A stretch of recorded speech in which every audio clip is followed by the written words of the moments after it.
First off, your money is just pocket change to me. Acting all high and mighty over a mere $2,000 monthly rent. Go ahead, stop paying. They both looked at me triumphantly. With pleasure. John and Alex must have thought I'd come crying and apologizing to them. They were surprised by my response. Fine by me. I'm dead serious about stopping the payments. With that, I left the house. And that's how I cut ties with John, Alex, and the family. My name is Eleanor. I'm a 47-year-old. I married John 18 years ago. I met him on the dating site. I'm plain-looking, short, and was nicknamed Sunfish as a kid. I was always teased by everyone growing up. Because of that, I never had much self-confidence. For me, with low self-esteem, marriage was a distant dream. John always looked down on me from the start. He never treated me to a meal, not even once. We often split the bill, and I often paid. Moreover, John was divorced with one child. Since it was my first marriage, my parents were strongly against it. But I never had the slightest intention of breaking up with John. It happened one day.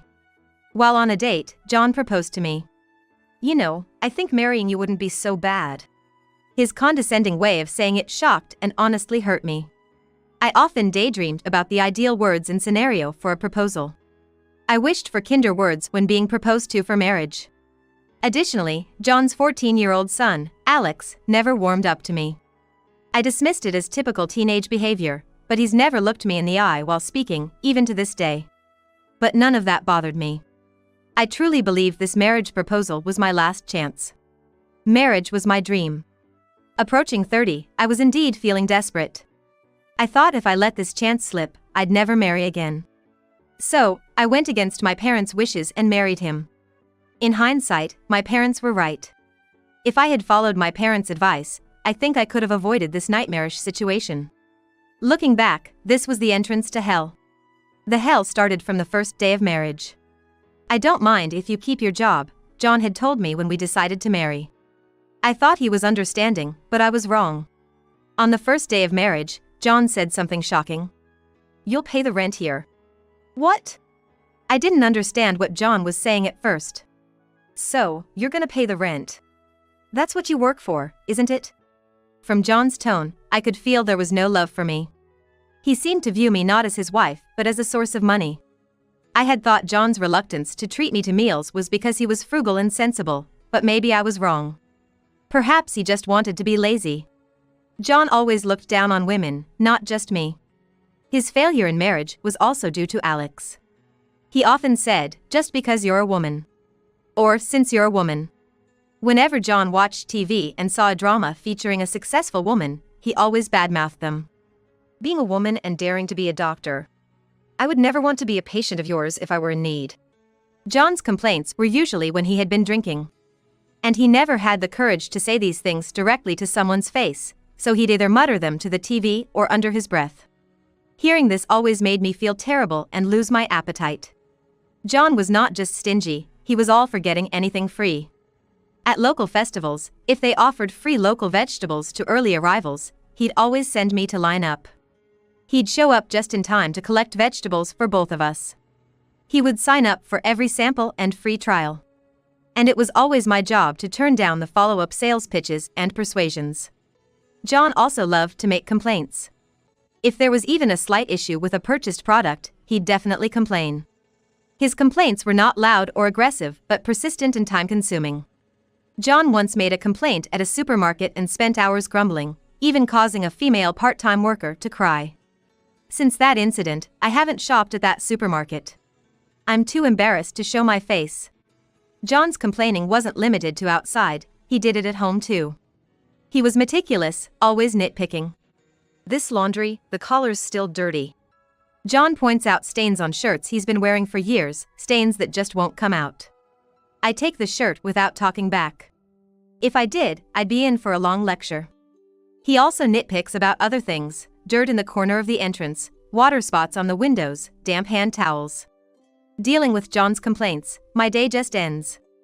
John is not just a complainer, he's also harsh with people. He treats me like I'm some sort of servant. Since we got married, any kindness John had towards me has vanished. While dating, there was little kindness, but he showed some concern for me. Now, he has no hesitation in his demands. Even in the middle of the night, he'd send me out to buy liquor, or if he ran out of snacks, he'd order me to make more. He doesn't care if I'm asleep in the bedroom. Even after midnight, he'd come to the bedroom and kick my thigh. "Hey, I'm out of booze. Go to the liquor store and get me some beer." And when I go, he'd then demand, "Make some snacks." So, I often go to work sleep-deprived. John drinks heavily. Because of that, he often calls in sick to work, hungover. When he drinks till he passes out, he won't get up the next morning. Even on weekdays, he's sometimes passed out. On those days, it's my job to call his office and say, he's sick and won't make it in. Once, when I forgot to call, John berated me. "Typical of you, not taking care of your husband when he's sick and just making things worse. If you're useless, at least don't cause trouble." He drinks heavily and then can't get up because of the hangover. His hangovers are all his own doing. But he acts like it's my fault. When John's sleeping off a hangover, I try to be as quiet as possible. Once, when I used the vacuum cleaner, he got so angry, he lectured me for 2 hours. Now, when John's home, I use a broom to clean. John usually drinks when he's at home, so I can hardly ever use the vacuum cleaner. John's lectures are long. This is because he repeats the same things over and over. This time, I had to apologize for about 2 hours continually. I was mentally exhausted from John's treatment, and it had become a habit for me to live in a way that wouldn't upset him. John would drink and lead a sluggish life. He cleverly used the company's policies to take time off. I was worried he might have been fired since he hadn't gone to work for so long. But when I expressed my concern, John muttered, "It's paternity leave." I was baffled about how he managed to get paternity leave for a high school-aged son. But I couldn't question it. John was skilled at interpreting the company's systems and policies in a way that suited him. He was self-indulgent, always finding excuses to take time off from work. He never did overtime or worked on weekends. He used up all his paid leave. Yet, he didn't plan family trips or anything. He mostly just lounged around at home, drinking. The most he'd do was go to a bar by himself. John's favorite phrase was, "I married you, didn't I?" Even if I didn't voice my complaints, if I showed dissatisfaction on my face, he'd inevitably say this. John could easily tell when I was unhappy. He was very sensitive about being seen in a bad light. This must be his way of navigating life. Our son Alex has handsome features and is popular among his peers. He brags about being scouted as a model. Like John, Alex is also harsh with me. He refuses to eat food he dislikes. Worse, if such food is on the table, he complains. Alex, too, complains persistently like John. Once, when I handed him socks that were inside out after washing, he complained for a week. Alex attended a public high school and his grades were above average. John didn't like spending money on anyone but himself and wasn't interested in Alex's education. He's going to have to work after he graduates from high school, John had declared. I wanted Alex to go to university when I thought about his future. I thought that without it, Alex might struggle in the future, so I decided to send him to tutoring. Knowing John wouldn't contribute, I decided to pay the tutoring fees from my income. However, this made our financial situation even tighter. John gave me some money for living expenses, but frankly, it wasn't enough. After months of trying to make ends meet, I asked John for more money. This request came after months of trying to make ends meet and realizing it was impossible despite all my efforts to cut back. John snorted and coldly said, "If you can't manage with the money I give, you're a failure as a wife. Figure it out." That was the end of the conversation. I could only hang my head. In the end, I decided to pay for the rent, Alex's tuition, and our living expenses from my income and savings. Alex started going to tutoring and preparing for the entrance exams. At first, he wasn't keen, but I persuaded him about the ease of university admission and job prospects. Additionally, I managed the study schedule, printed past exam papers, took care of health management, and frequently communicated with the tutoring teachers. I also helped in deciding on the desired university and supported the study process. The university admission results were checked online. I had a feeling that Alex wouldn't tell me the results. When I saw the results, I was so happy that I just slumped down on the spot.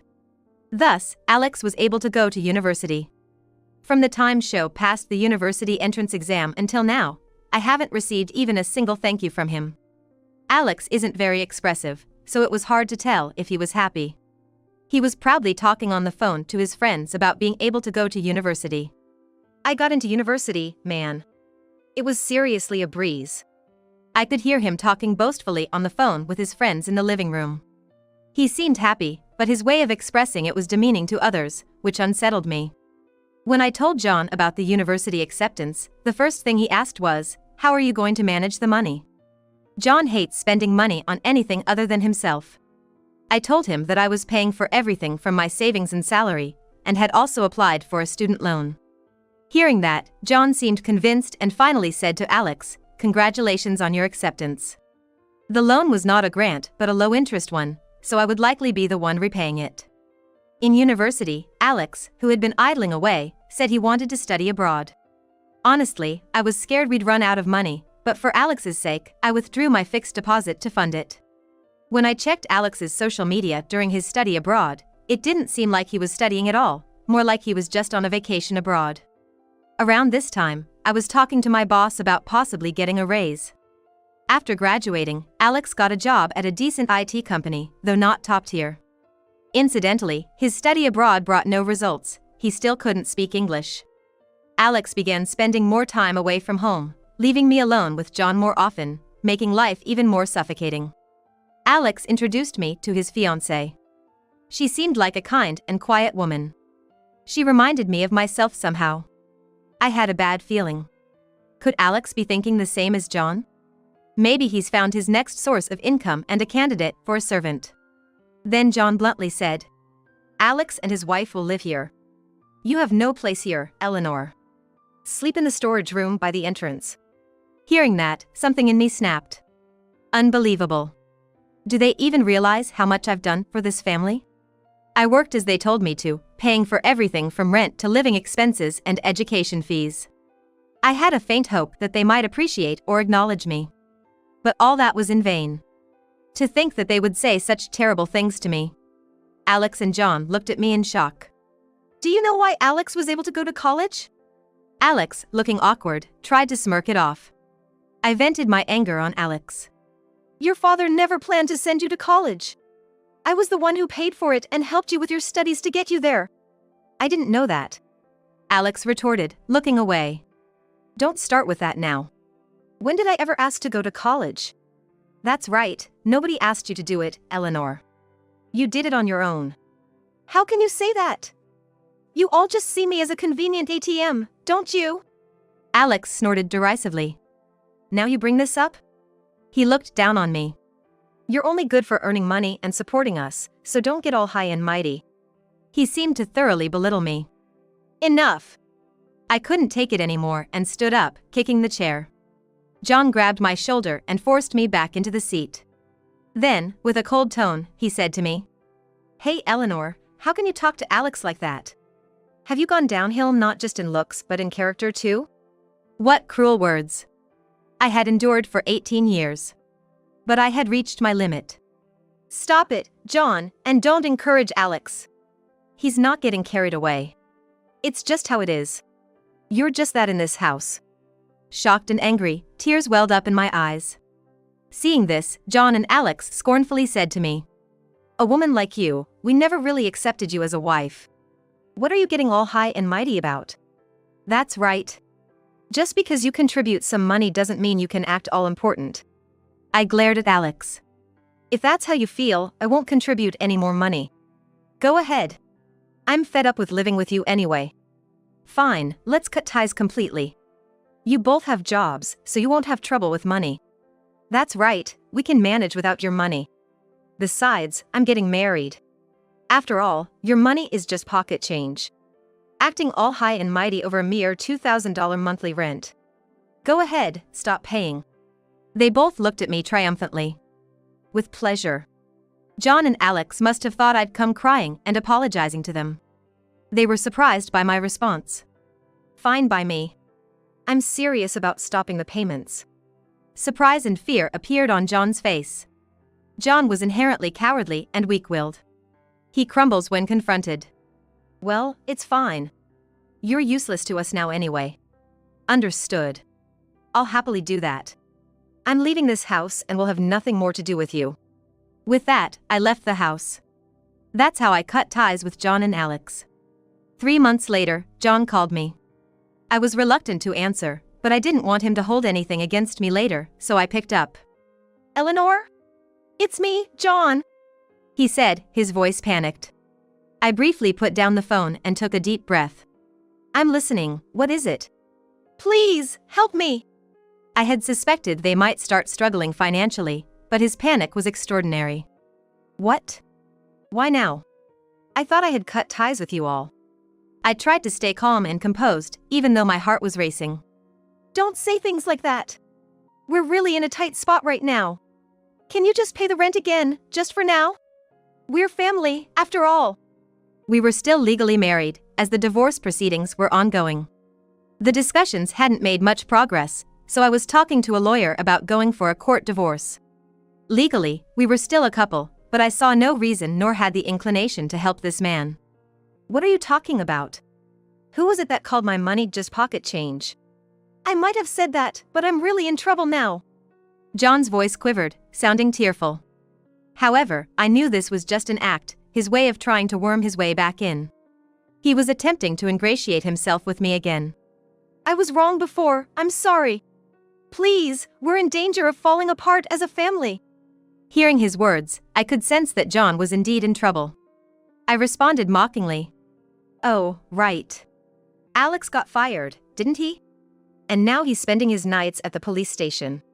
Alex had been caught embezzling company funds and was under police investigation. John seemed shocked. He seemed shocked, at a loss for words. After a moment, John managed to speak. How did you know about that? More importantly, did you know Alex's company was recently acquired? The company that bought it is where I work. What? There was a sound of something dropping. Apparently, John had dropped the phone. John knew about Alex's arrest, but didn't know that my company had acquired his. I was working at a company making AI semiconductor chips, which decided to take over Alex's IT company. During the acquisition process, Alex's embezzlement came to light. Our CEO is strict about ethics and won't tolerate fraud. Immediately, criminal charges were filed, and most of the involved parties were arrested. The reason I started working at this company was when Alex wanted to study abroad. That's when I asked for a raise. The person who listened to me then was my manager. He was talented and had led several developments leading to patents. He told me he was about to start his own company. I can't fully utilize my abilities if I stay in the current company, he often lamented. This manager invited me to join his new venture. The salary might be low initially, but we will surely succeed, he said passionately. I believed this person would definitely succeed, so I decided to change jobs without consulting John. In fact, at that time, I was not only avoiding consulting John, but also avoiding speaking to him altogether. I thought I could manage for a while with my savings and severance pay. Initially, the salary at the new company wasn't much. But as we obtained several AI-related patents, the company's performance soared. The CEO praised me for making operations run smoothly and for aiding in the smooth progress of development. I was often told by the CEO, without you, I wouldn't have been able to concentrate on development. Indeed, when the CEO focuses on development, he tends to neglect other aspects like company management and sales. I took on tasks like negotiating with banks and developing new business clients. Since we started as a small company, I had no choice but to do it myself. As development progressed, we expanded the company and hired more people. The company's growth wasn't just due to my efforts. The AI semiconductor developed by the CEO played a big part.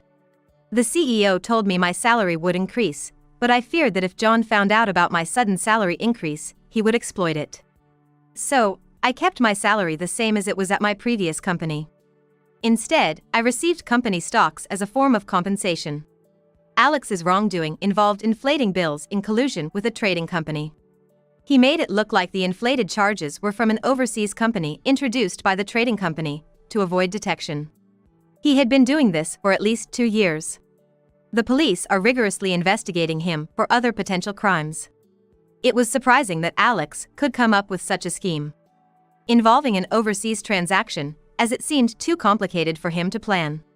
The trading company claimed they did it reluctantly at Alex's request. I suspected there was a mastermind behind this plot. My gut feeling was that John might be involved. You planned Alex's scheme, didn't you? I asked John directly. John stuttered and fell silent. No way, he did that on his own. Really? He's been doing it for quite a while now. In a way, I think it's a remarkable talent. I taunted John to see his reaction. Well, yes, but it's a crime. It's not right to call it talent. But using overseas companies might have been a smart idea. So, you did plan it and had Alex carry it out. Why would you think that? The part about using overseas companies wasn't reported in the media. The fact that you know about it means you were involved. You just revealed a secret. I could hear John grinding his teeth. I'll report this to the police. Even if I don't, I think Alex will eventually confess. Don't mess around. This is all your fault. John kept talking, but I hung up midway. I didn't want to talk to John anymore. After that, he called several times, but I ignored all of them. I understood that they were in trouble with Alex's arrest. But John had his own income. I couldn't fathom why they were so desperate for money. 3 months later, I got another call from John. I ignored it at first, but I needed to retrieve some belongings from the house, so I called John back. John said he wanted to meet because it was too much to discuss over the phone. I agreed and decided to visit the house. The next day, I went to the house where I had lived until. It was clear that the house had fallen into disrepair. Nothing seemed to have been maintained. The pathway to the entrance was covered in fallen leaves and stained with water spots. Even the doorbell didn't ring when I pressed it. Maybe it was broken. When I grabbed the doorknob, the door opened. It wasn't locked. As I stepped inside, a stale smell hit my nostrils. It was likely the smell of rotting garbage. They hadn't even taken out the trash. I called out loudly for John. After a while, a hoarse voice replied, and the door to the living room opened. I recoiled at the sight of the man who appeared. The man who appeared was emaciated, with sunken eyes, patchy and completely white hair. His complexion was unnaturally yellow. I stared at him, unable to recognize who he was. Then the man spoke. It was John's voice, to my surprise. Could a person change this much? John looked at me, his eyes widening. You seem different somehow. Do you think so? But this house has become quite neglected. John snorted and went back to the living room. I followed John into the living room and was shocked by what I saw. The room was littered with garbage. The room was littered with garbage, more like a trash house than just a messy one. John seemed unconcerned and sat down at the dining table. I attempted to sit too, but the table was cluttered with dirty dishes and glasses. Reluctantly, I carried the dirty dishes to the kitchen, which was also in a terrible state. The kitchen was also in a terrible state, but I chose to ignore it for now. After some tidying up, I sat down at the table, and John handed me an envelope. It had a hospital's name printed on it. Curious, I looked inside and found a medical report. It was John's diagnosis. I've got hepatitis. John spoke weakly. He used to drink heavily every day. I thought it was only a matter of time before his liver was affected, and now he had developed alcoholic hepatitis. He probably couldn't drink anymore. And a full recovery might be difficult. I read through the medical report. It also mentioned diabetes. I looked closely at John's face. You also have diabetes. With these levels, it's likely you have cirrhosis too. You figured it out. It's probably cirrhosis. John said, looking down. Should you even be here? Aren't you supposed to be in the hospital? Yeah, I wanted to talk to you, so I snuck out. This might be another one of John's strategies. Showing me this filthy house instead of a hospital, trying to gain my sympathy. I could see his sly intentions. I don't feel sorry for you at all. You guys turned this house into this mess, and I don't live here anymore. John's face darkened. You've changed. You seem stronger. Failing to elicit my sympathy, he now tried to flatter me. I couldn't quite gauge John's true intentions. Then, John began to talk about what had happened in the past 3 months. He said they lived normally for a while after I left. Alex's fiancée used to come twice a week to do housework. But then, Alex had a falling out with his fiancée, and they lost all contact. John and Alex didn't understand why she suddenly stopped communicating. Of course, they didn't. I had contacted her and strongly advised her to cut ties with Alex. She moved out, changed her phone number, and now lives in an apartment run by my acquaintance. I didn't want Alex's fiancé to end up like me. I met with her several times, explaining how despicable John and Alex were. Thanks to that, she woke up to Alex's vile nature and cut off all contact with him. Pretending to know nothing, I encouraged John to continue. Then, the house quickly became filled with garbage. It was no surprise, as I had been meticulously cleaning and taking out the trash every day. John coughed hoarsely. It was a wet, unpleasant cough. I took a mask out of my bag and put it on my face. Then came Alex's incident. This was also discovered by my company's investigation. After that, John's salary was their only source of income. Still, John seemed unable to break free from his lazy lifestyle. I looked around the room. There were empty liquor bottles and beer cans everywhere. It was clear what kind of life he led. In the end, I stopped making payments. The monthly rent of $2,000 must have been a heavy burden for John. John said with a trembling voice. It's been 3 months since that phone call. Why won't you help me? Isn't this too much? Where's the reason to help you? Tell me, why should I? We're still married, aren't we? Alex is in trouble too. Don't you want to help him? John clearly doesn't grasp what he has done to me. He's still selfish. Yes, exactly. I don't have the slightest desire to help you. John glared at me but soon looked down, defeated. Then, he looked up at me, begging. John's face twisted into a distorted smile. Your company is loaded, right? They even bought out Alex's company. They must be raking in profits. So, use that money to sort this out. I sighed deeply. That's not my money. It's the company's money. You can't differentiate between personal and company funds, that's why you got into this mess. You should study more. But our family is in trouble. Help us out. We're not family anymore. You left the divorce papers I sent you as they were, right? Of course I did. I don't want to divorce. I tore them up every time. I looked at John coldly. I've consulted a lawyer, and we're proceeding with a divorce through court. Normally, there would be mediation and discussion, but with the evidence of domestic violence and financial exploitation from John and Alex, I was able to take it to divorce court. John kept his head down, grinding his teeth. I said we're cutting ties. And you only contact me when you're in trouble. It's too convenient for you. We lived together all this time. I'm the one who married you. I hated that attitude. Always looking down on others but groveling before those stronger than you. You're the worst. That's too harsh. I've gotten sick. And it's an incurable disease. You could be a bit kinder to me. John looked up at me, trying to appeal with a pitiful face. There's no way I'll do that. You're probably just trying to sweet-talk me into being a donor for a transplant, but there's no way I'm doing that. John's expression vanished from his face. And you're going to be arrested by the police and end up in prison. You really told the police? John rose, pointing a finger at me. Of course I did. In the distance, the sound of a police siren could be heard. I stood up. John held his head, groaning inaudibly. I've cut ties with you. I have no intention of helping you. Pretending to be family only when it suits you. No matter how much you struggle financially or how miserable your life becomes, it has nothing to do with me. Go to hell, you scum. I left the trash-ridden house I had become accustomed to behind. John was arrested and received a guilty verdict. He's serving time in a medical prison. According to the lawyer, he's developed liver cancer from cirrhosis and doesn't have much time left. He'll likely spend the rest of his life in prison. I hope John reflects and atones for his sins. Alex confessed during interrogations that it was all John's plan. Alex tried to shift all the blame onto John. However, his contradictory statements were soon exposed, revealing his lies. The American police are quite capable. Given Alex showed no remorse, he received a severe prison sentence. His appeal was quickly rejected, and now he's incarcerated.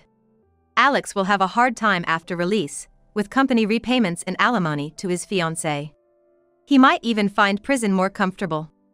Since standing up to John, I feel like a weight has been lifted off my shoulders. I'm out and about more for work, and at the president's suggestion, I switched from glasses to contact lenses. Meeting more people, I started paying more attention to my appearance. Realizing that my attire affects others' attitudes, I began frequenting department store cosmetics sections, a place I once avoided. Places I would never have visited in the past now feel different. Initially intimidated, I learned not only about makeup but also about speech and posture, realizing the importance of appearance. Now, I dedicate time to grooming myself. I've noticed men looking my way more often, a new and curious experience for me. I used to be the one who averted my eyes, but now it's a curious feeling to see others do the same. My company has continued to grow steadily, and I have been appointed as an executive. Recently, in an executive meeting, the president announced his desire to focus on development and his intention to resign. Amidst the commotion, he nominated me as his successor. Surprised at first, I received blessings from all executives. Since then, my life has been filled with unfamiliar tasks and a hectic schedule. My days are busier but much more fulfilling than before. Thus, I've regained confidence and am enjoying life to the fullest.